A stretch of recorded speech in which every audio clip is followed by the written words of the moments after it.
Today on the podcast, we are speaking with psychic medium Julie Gosselin. Julie decided to use her calling to help others heal and connect with those that are no longer with us in the physical world.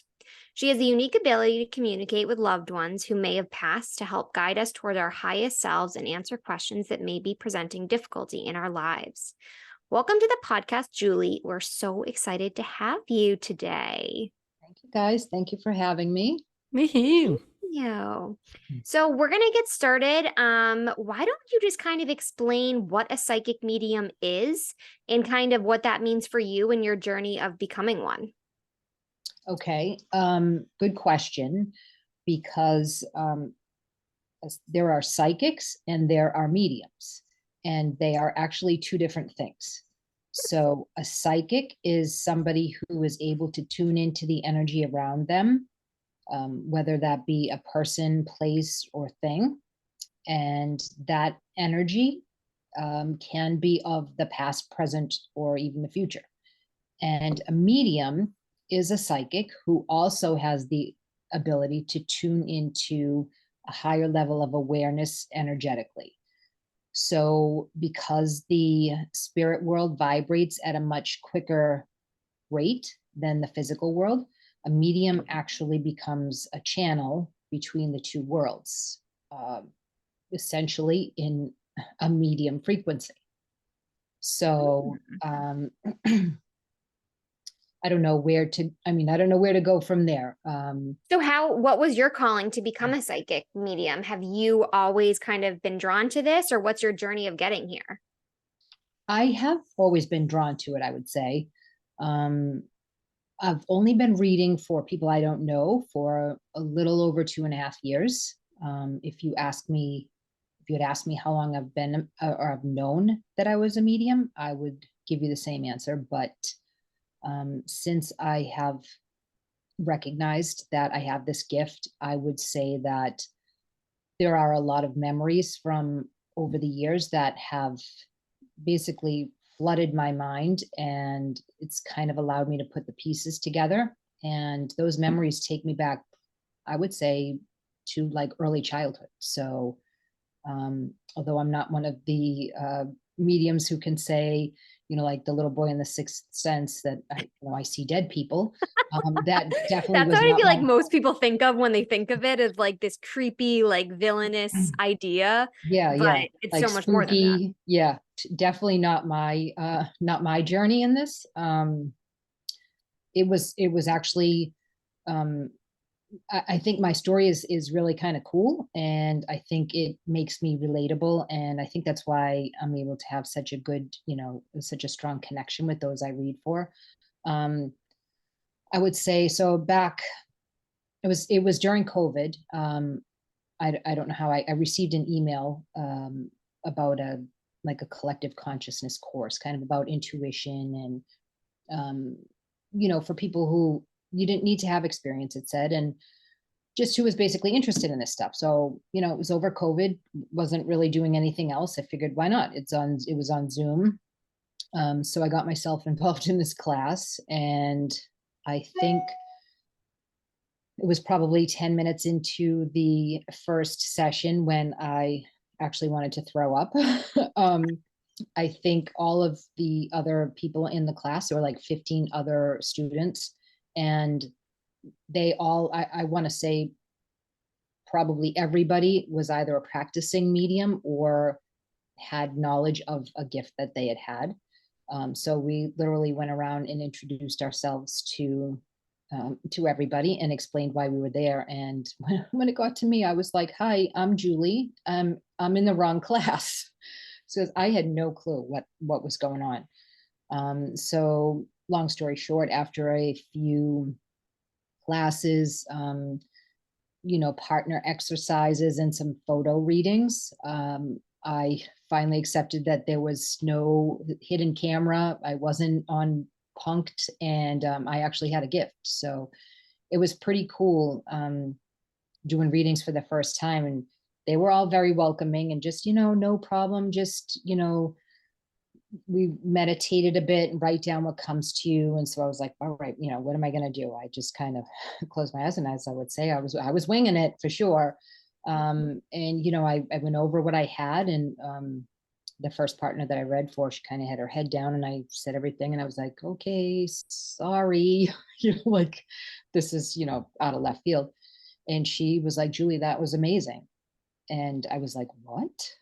So I had come up with a couple things that, a couple words that, weren't common words, and I don't know where I was getting them from. And it come to find out, it was like, I seriously was looking for a hidden camera. Like, you're all joking with me right now. Like, there's no way that I just nailed those things that you just said. But in fact, I did. So it was kind of out of the blue. And like I said, once that happened, I just kind of started going back in my mind, like, wait a minute, when I used to see things when I was little on the beach, and those little visions that I saw when I would ask my mom, everybody always said she's got quite an imagination, or, she's dramatic, or things like that. You're seeing things, thought I was, kind of crazy. I wasn't.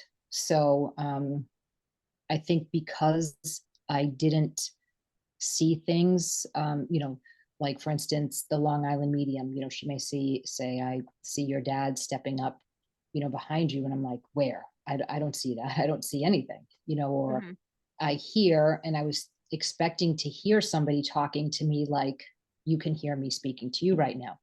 And that just wasn't the case. But I thought that that's the way that it had to happen. But in truth, the way that every medium receives, interprets, and translates information is unique to them. So my story, my journey is much different than probably anybody else's. And that's what I guess that's what makes it so cool. And that's why I really like doing what I do, and letting people know that, hey, if you're interested in this, and you've had these similar things, don't think that you don't have this ability because it doesn't happen the way that you think it's supposed to. Hmm. And that's an interesting thing you say, because when we had met for my reading, you had said, don't have any expectations. And that's kind of the way that this goes. And I think a lot of lessons in life. But how do you channel messages from spirit? Do you hear things? Do you taste things? How could you explain it? Well, I would say the way, for me personally, I first begin to feel or sense things. So when I say feel, it's more like physical sensation, or like, let's say, for instance, if I start having a hard time breathing, um, and forgive me, I may start to get a couple things right now, and it's going to throw me off a little bit. I'm going to try and focus. As I have a hard time breathing, that could mean that somebody has either passed of something of the heart, lungs, or chest, whether it be, heart attack, lung cancer, something like that. Or it could be something significant in somebody's life, such as asthma or COPD or emphysema, something like that.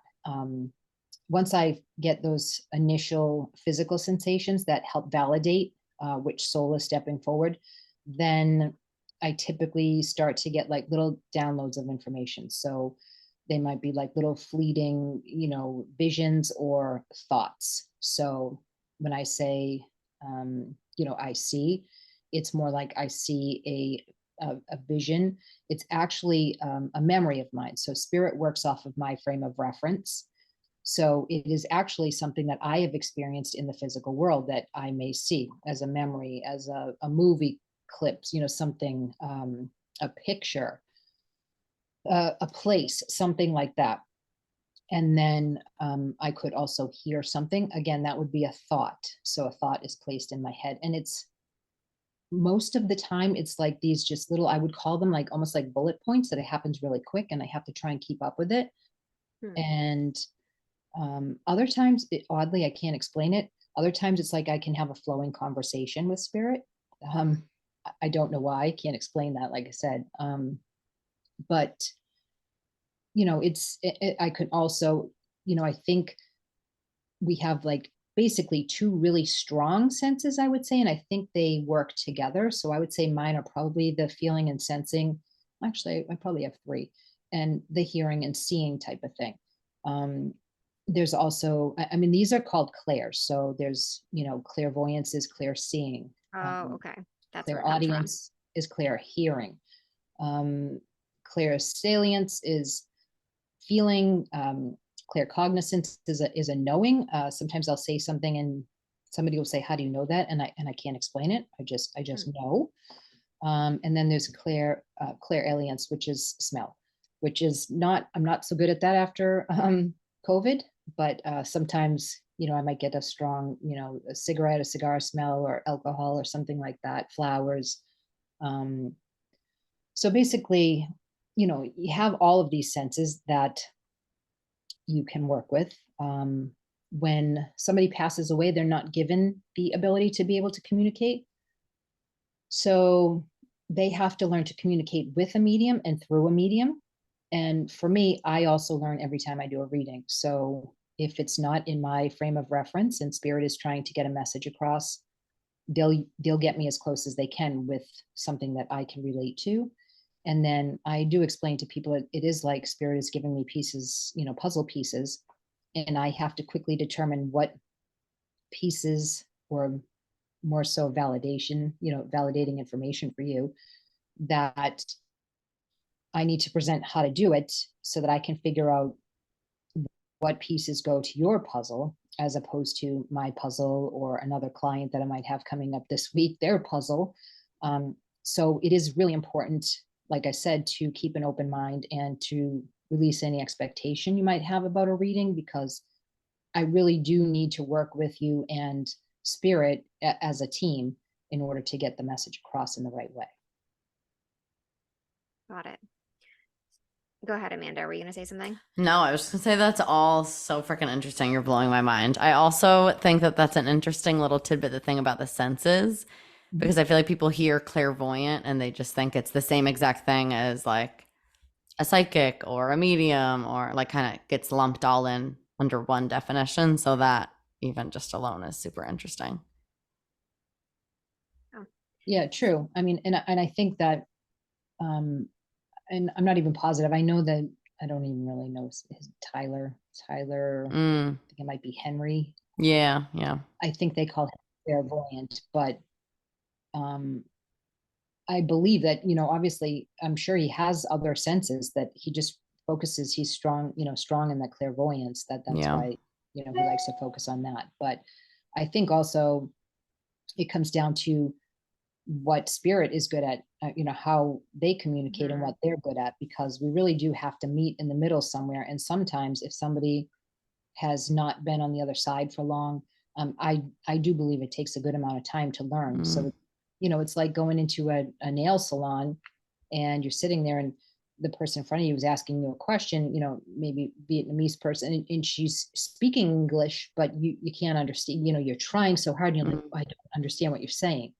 Same thing for me. Like, it's like they're speaking it's almost like a different language. They're trying to communicate in a different way, and I'm trying to understand what they're saying.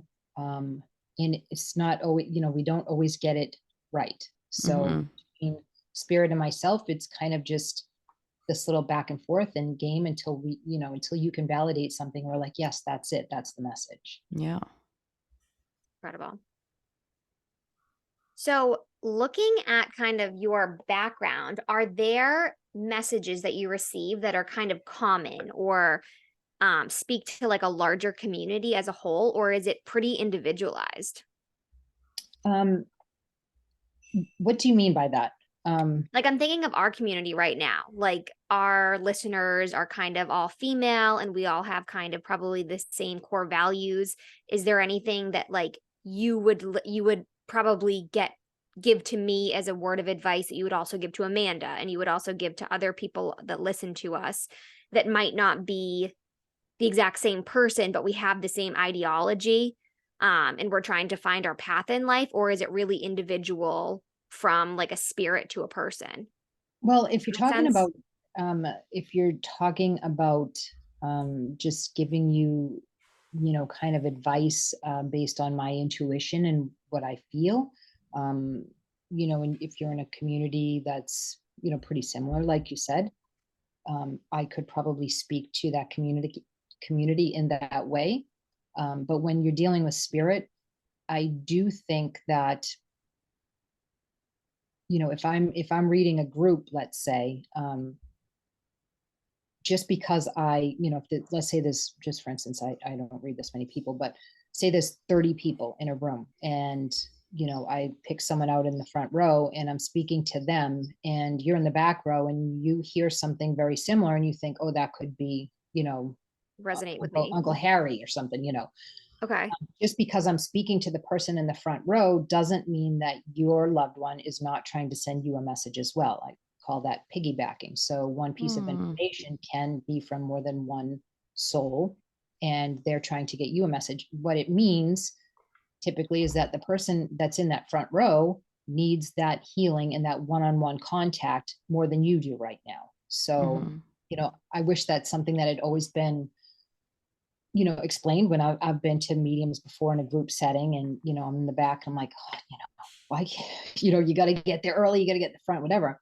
But I've heard things that have sounded like they related to me. And I had never known that spirit could be speaking to me. It's just that they're going through the person in the front row because they need the one-on-one contact more than I do. They need that type of healing more than I do. So in that sense, I could speak to, more than one person at a time. Otherwise, I think,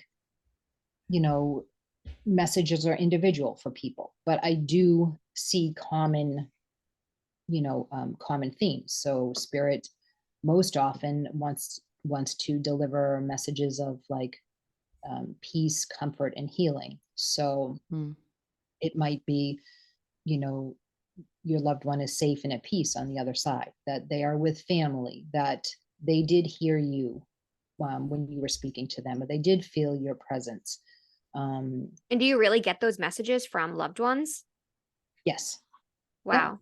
Yeah. So that's so healing just in itself, just for listeners who aren't having individual readings with you right now. It's like there is another realm beyond just here.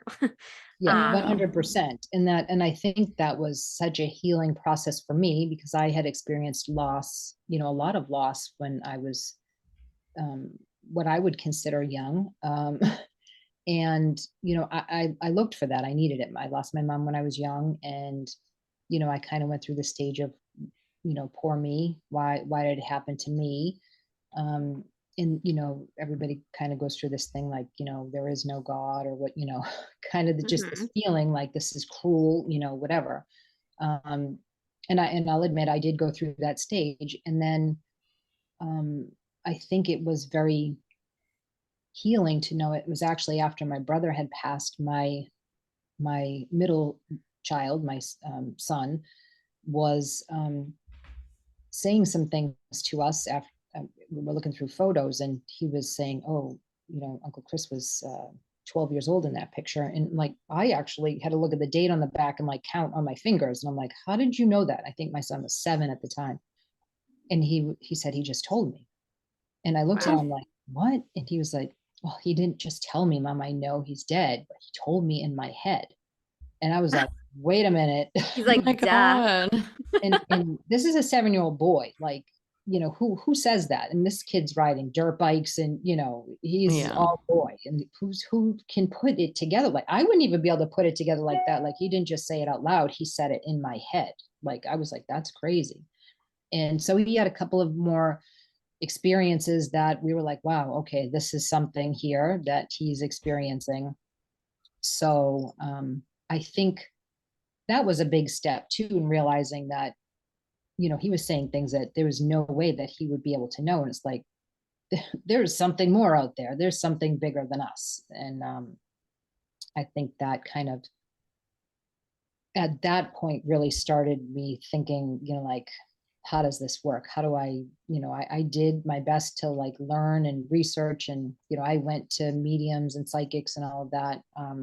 Not like crazy, but just like hoping to learn from them or to receive messages or whatever. And I had been before, and I had been told by a medium that I have, this ability.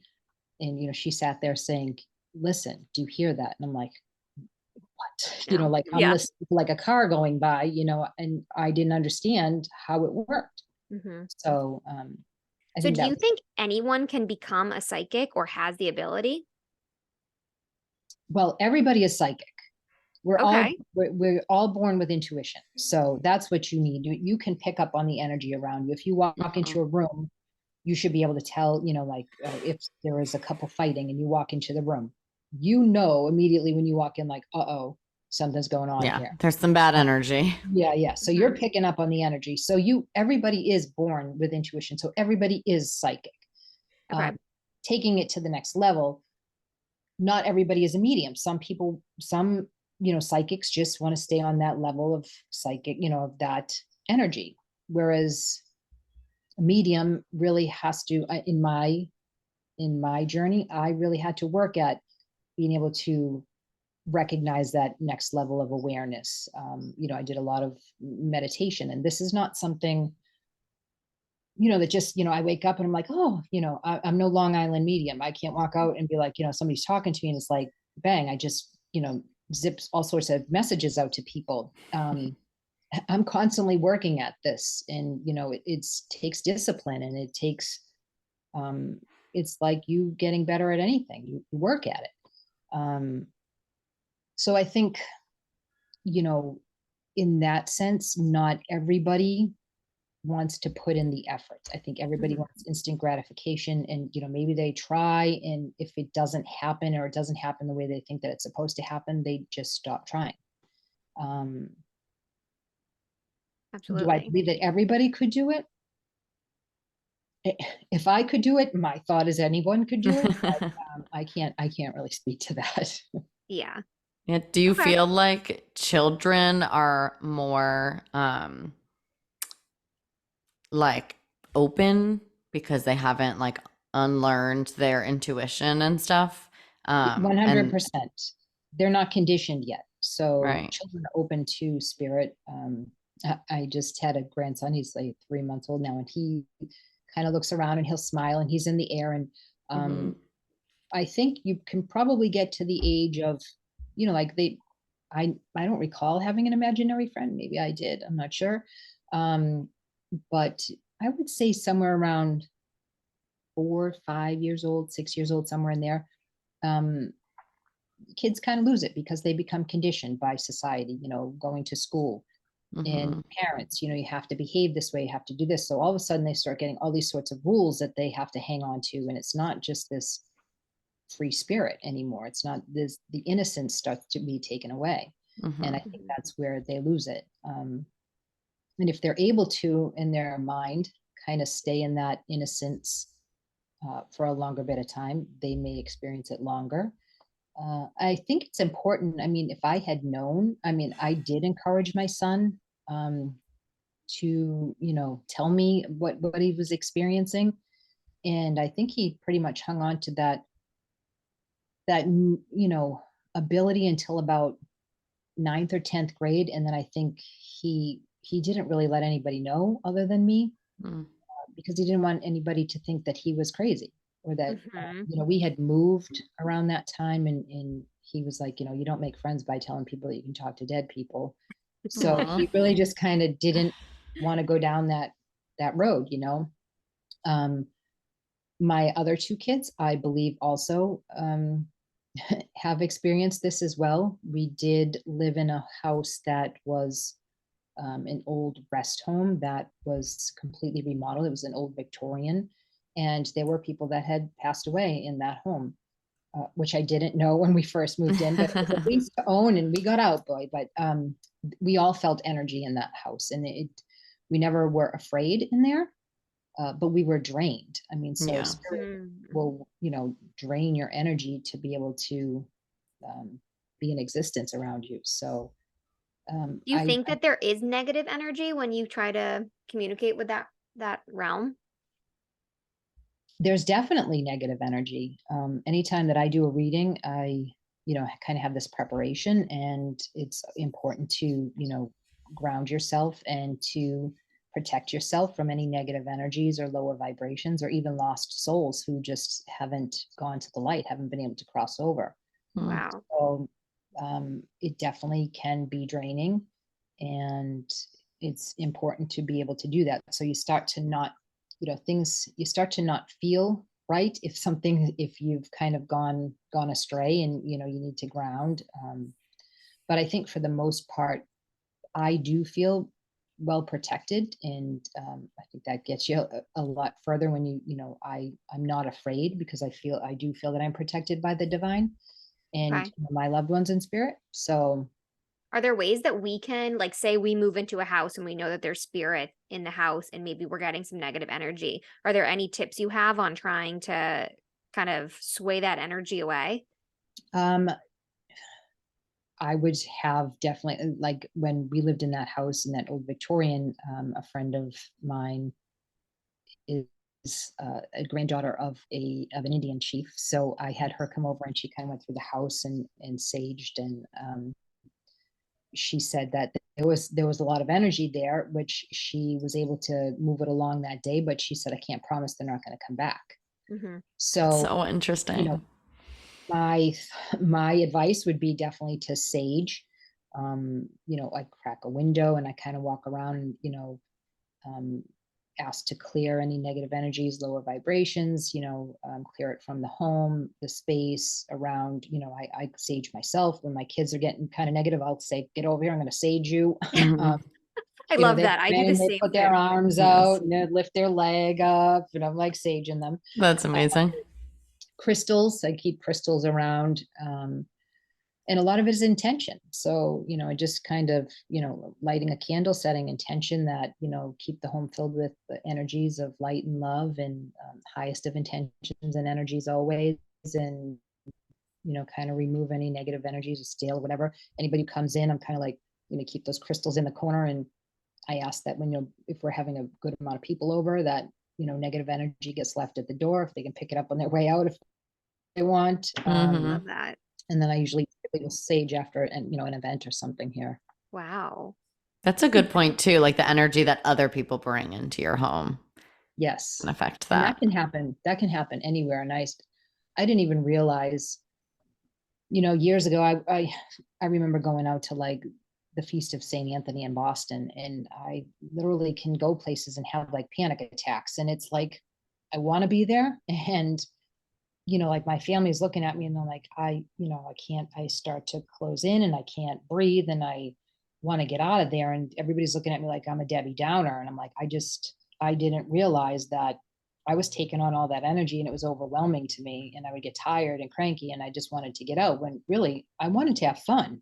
Yeah. But I didn't know that what was going on and that I needed to protect myself walking into that situation. So, big crowds and things like that, I, do a little bit of prepping beforehand. And I know if it's not good for me to walk into that. I can definitely sense when there's some different energy that walks into the house, or when I'm going somewhere, I might start to get a little bit of a neck, a knot in my neck before I go. And you'll see my head start to go to the side. And I'm like, oh, I can already tell where we're going here. So, Wow. yeah, you can definitely, I think you can feel it. You just don't realize it because you're not taking the time to tune into the energy around you. Yeah. Mhm. We're so busy. I would love to talk a little bit more about that, because that course that you were talking about that you took in COVID, you said that was a lot about like reconnecting with your intuition.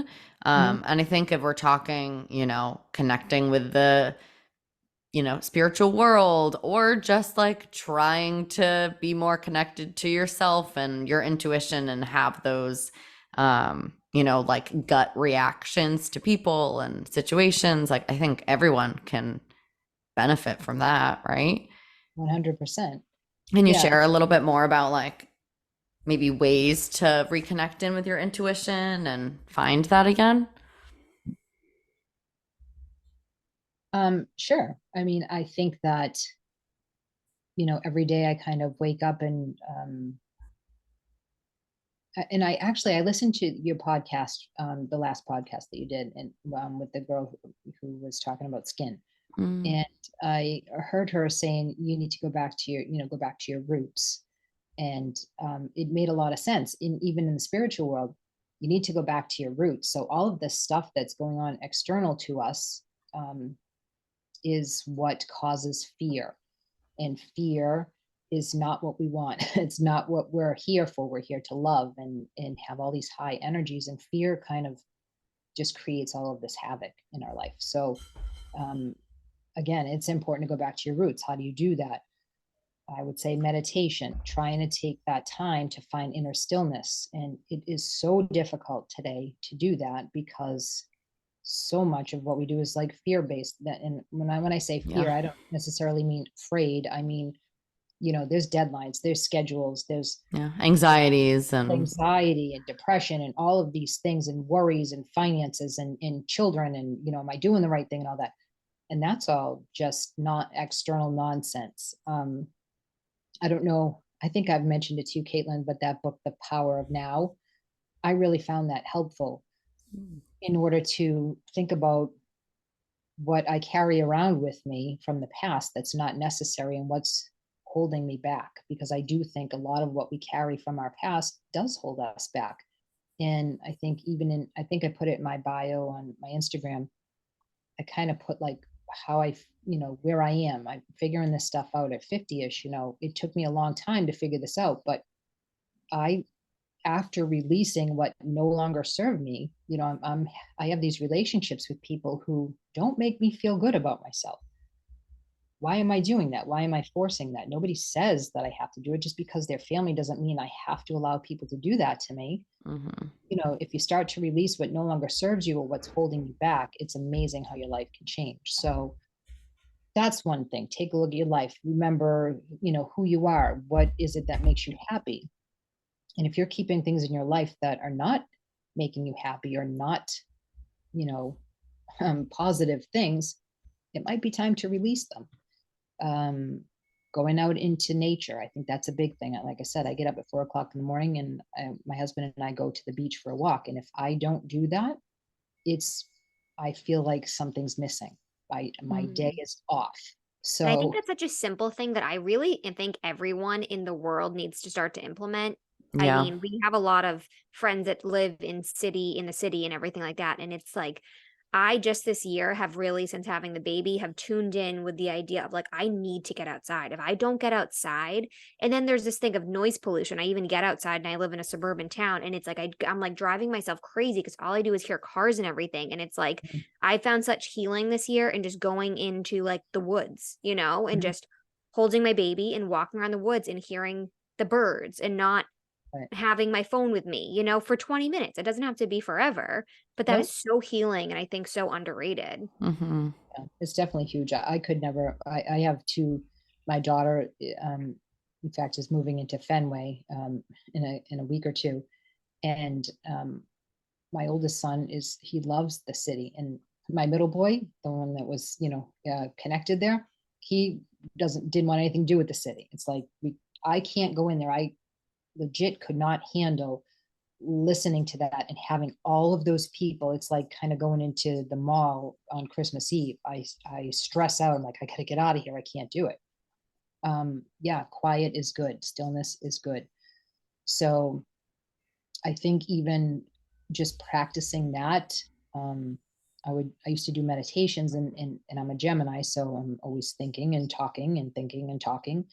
And it was a stretch for me to be able to sit and meditate, but I would get like 5 seconds and I was like on to like, oh my God, what am I going to do? What am I doing tomorrow? Who's here? Who's that outside? All of this stuff in my head. Um, so I started to do like guided meditation. I figured, well, if I can do a guided meditation and at least I can follow what they're saying and I don't have to try and manage it myself. So I started there, and that was very helpful.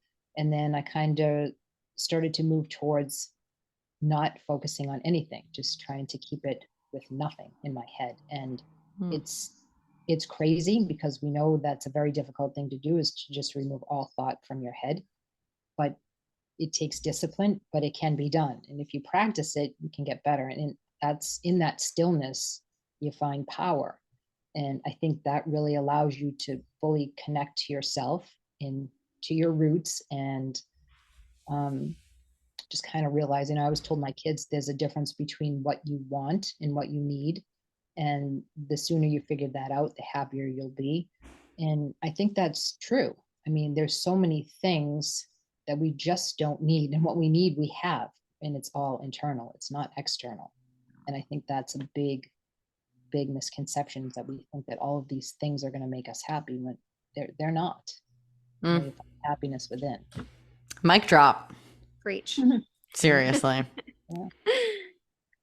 So I want to spiral back to when we were talking about when you were kind of doing readings for individuals versus bigger groups, and you were talking about maybe you could do a reading for a bigger group and someone in the back row could receive a message and, it could be meant for someone else. Mhm. Have you been getting any messages just on this call that might resonate for either me or Amanda or our listeners that are coming through for you? I We're didn't probably really, like a million things. it's funny because I don't, I mean, I'd like to say that I'm pretty well protected in that my spirit team doesn't let anything in unless there's something kind of big that healing is needed. So say for instance, sitting here right now, I can feel a couple things when I was talking. If I'm quiet for a second, I was definitely having a hard time breathing. And so if I stop and think about letting somebody in, then I let them in. If I don't, and my spirit team will not allow anybody in unless they're saying, okay, say for instance, Amanda just lost somebody really close to her and she really needs to hear this. My spirit team would let it in, and then I would start to sense and feel, and I would get this little thing in my throat, like I need to say something, and I know somebody's trying to talk, and then you're talking to me, and I'm really having this conversation in my head, like what is going on here, and who do I need to say this to? A lot of times it can be difficult because I could sit, like I said, in a nail salon and there's 20 people in there, and I know somebody's trying to talk and I don't know who they want to talk to in there. And I'm thinking it's the person sitting in front of me, but somebody in the row and back and be like, I think you're talking about me. So it's hard because I don't always know who who they're talking to. And I don't always know if they're speaking about somebody that's passed away or if somebody is living. So if they give me a name, I don't often like to use names because I kind of get like the first letter and the last, and sometimes it's in the middle. And, it's unless it's a unique name, I try to stay away from names and just use other validating pieces of information. So to answer your question, as I just went around in circles, which probably leads me to believe somebody wanted to say a name because I just told that whole big story when it wasn't. Yes. That's amazing. So, I mean, if I were to just say right now, and this could even be somebody that might listen to your podcast religiously and listen to this later, they might pick up on it, but somebody passed with something, heart, lungs, or chest, unable to communicate a passing. Could be an S name. So I believe this is someone who was passed. Without going too much further into it, like it's hard because it's like, then there are times like when you're asking me now, it's like, okay, pressure. Yeah. So when that pressure comes in, it's like out the window, the messages go, because, I put expectation on myself and then that gets in the way. Totally. So, I mean, if I were to sit and focus, like if, at another time, if I were to ever do this again and people were on, on the podcast or, if it was live, if somebody were in, I could probably do a better job at answering that question for you. Yeah. No, I hear you. Totally. Maybe that's something we should set up sometime, like cap it at a certain number of people or something and do like a Zoom event or something, like a group reading. I think that could be cool. Yeah. That's a great idea. So when you talked, at least with me, we had kind of talked a little bit about the messages I was getting was kind of how to make peace with like who I am and the experience that I'm experiencing. And we kind of got to the point of like how I can be in alignment with kind of my highest self, like what I should be doing. And I kept asking you, and we kept kind of going through this conversation of like, you were getting the message from my people of like, just keep doing what you're doing. You're doing things right. Just keep going. So I guess my question is, how do we be more in alignment with our highest selves? Like, what messages do you receive to kind of, is it usually like a very direct, like if you're talking to Amanda, it's like, you need to change your career and do this? Or is it more like when we were talking and you were kind of like you're doing a good job. Like keep following the good, keep following your gut kind of thing.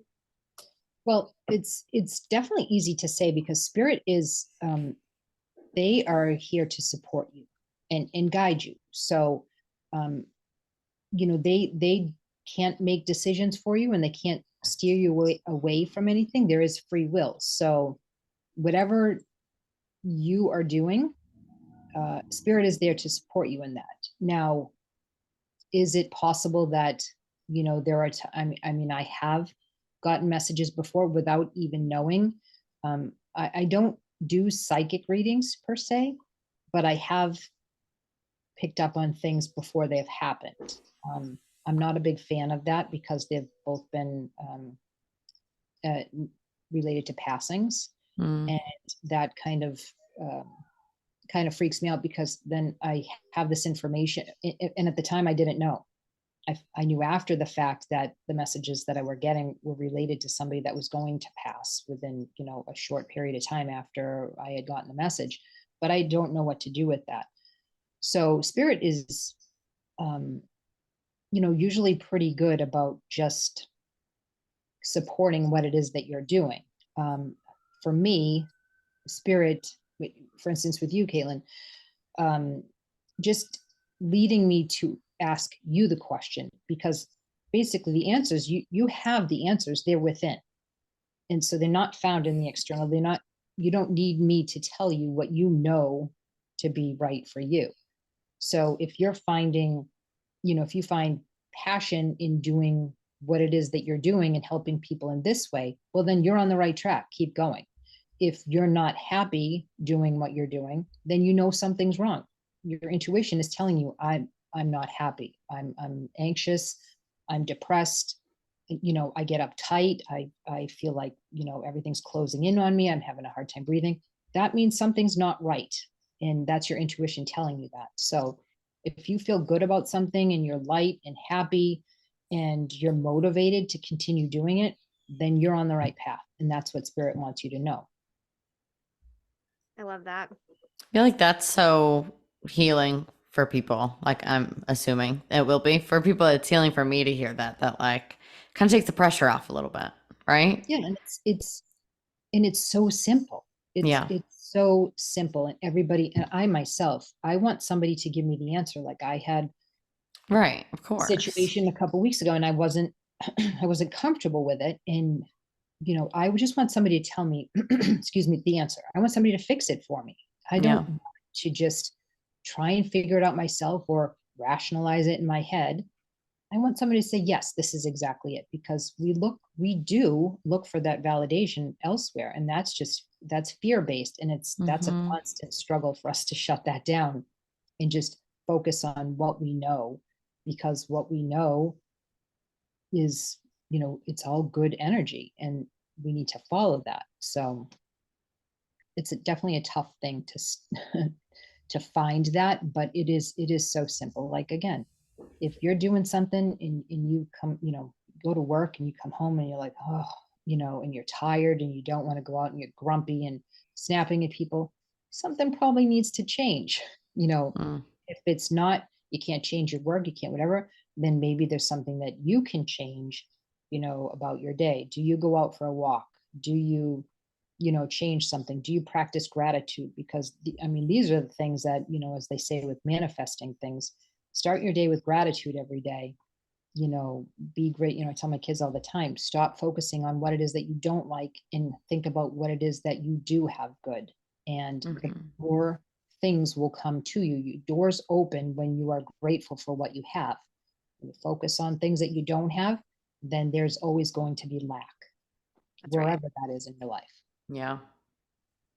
Oh, so many mic drops just over and over and over again. I hope that people really appreciate this. I feel like we're also at like a time of life that everyone is kind of going down different paths, whether it's like this person's getting married, this person's having a baby, this person is like moving across the country and doing this really adventurous thing. And it's really easy, again, all that external noise to like be distracted by that and be like, am I doing the right thing? Like, what is my life? What is my purpose? And really it's just a little more simple.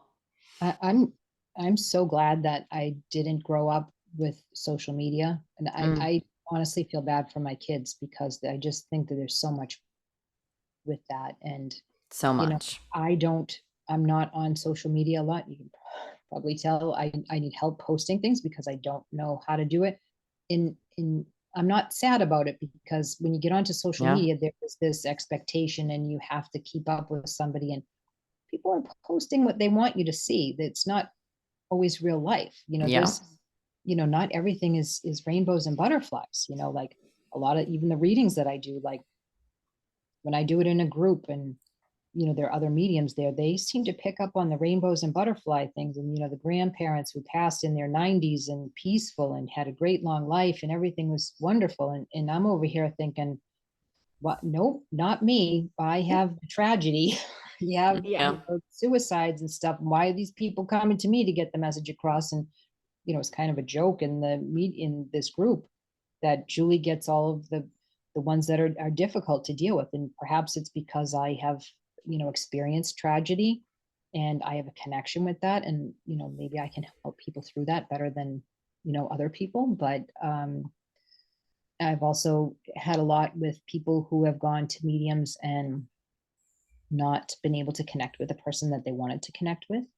So I am grateful for having a different side of things, although I wish I was getting the grandparents with the rainbows and butterflies. But whatever it is that helps heal, I guess that's I'll take that. Yeah. Right. And I think that that's a common thread.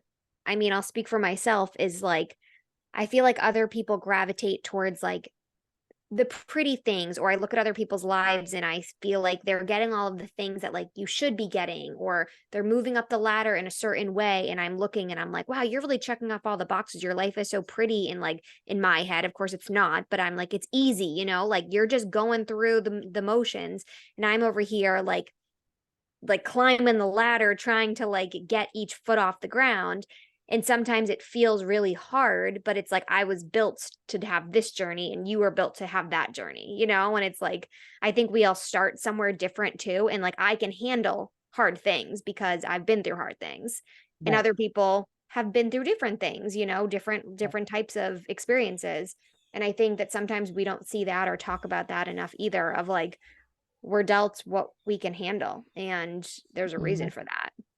Yeah, my husband had a friend that was a motivational speaker that used to tell him, if everybody threw their troubles into a pile, you'd be fighting to get your own back. Yeah. You don't know what anybody else is dealing with. So when you think that life is difficult and you have it tough, um, you know, there's always somebody that has it worse than you do. Yeah. I think Right. that's I can see that every day, even with my friends. It's Yeah. so grateful. I'm grateful for where I'm at and my skills and abilities and the opportunity to help connect people with their loved ones. And I was thinking about it earlier today. um I was thinking about I have English bulldogs, and they are prone to health issues typically. And I was thinking to myself, why do I always have dogs that don't live long? Like, I see, these dogs living 10, 12, 13 years old. And I'm like, I can't seem to get them past 6 years old. Oh. And then I was thinking to myself, you know what? Maybe, and when I think about purpose, what is my purpose here? And I struggle with that for a long time. Um, I was thinking today, maybe my purpose is to just help people who are struggling in some way, be it an animal or a person. So Yeah. it's taken me a long time to, I keep thinking in my head, what is my purpose? Even if I'm doing these readings, what is my true purpose? And how does it apply? Not,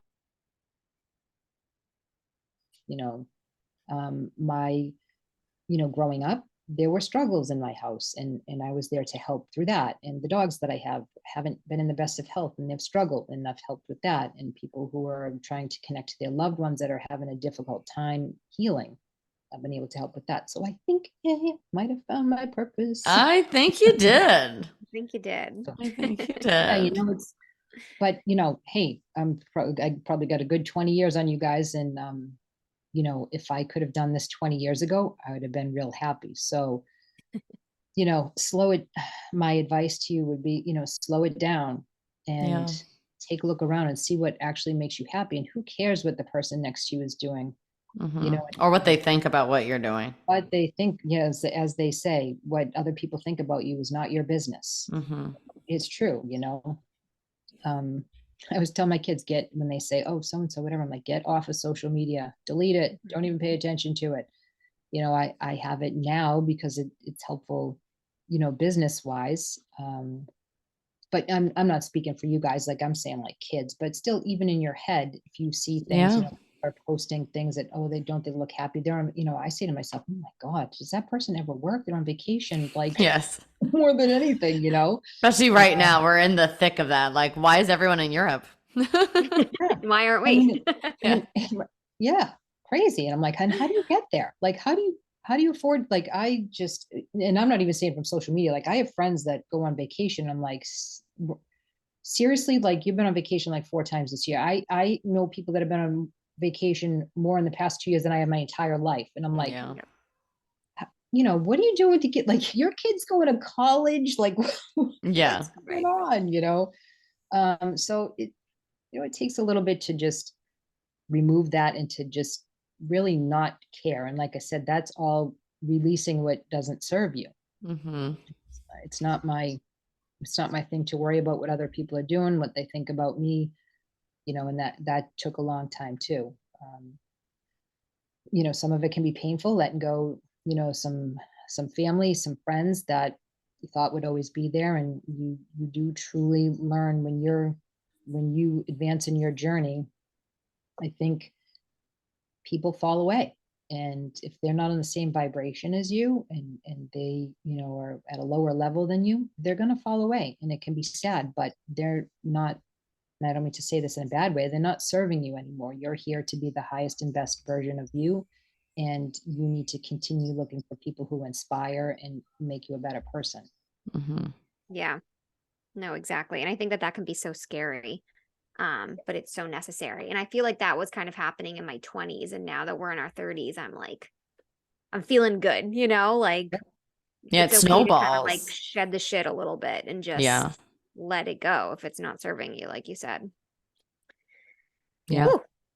All right. Well, that I think is all I have. Amanda, did you have any other questions you wanted to ask? No, that was amazing. I'm feeling a little lighter after this conversation. Excellent. This was great. I really appreciate you and everything that you said. Thank you. Thank you for having me on. It was fun.